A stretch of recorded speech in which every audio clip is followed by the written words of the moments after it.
Please আমাকে ক্ষমা করে দে, প্লিজ আমাকে ক্ষমা করে দে, প্লিজ আমাকে ক্ষমা করে দে। এই ছেলেটা শুধু এই কথা বলতেছে।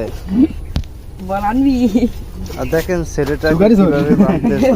মাথার সাথে চুরি করবে।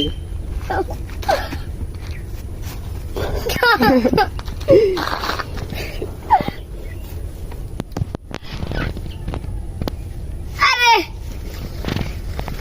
এই না তোরা গাড়িওয়ালা ছাড়ে নিবে। স্যার চুরি করছে না।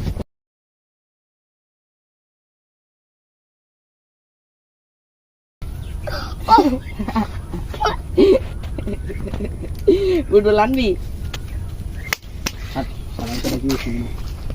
আমার সাথে আসা যা তোমার এখানে বাঁধছে কি জন্য? আন্না মাথা ভাঙান না সবাই শুরু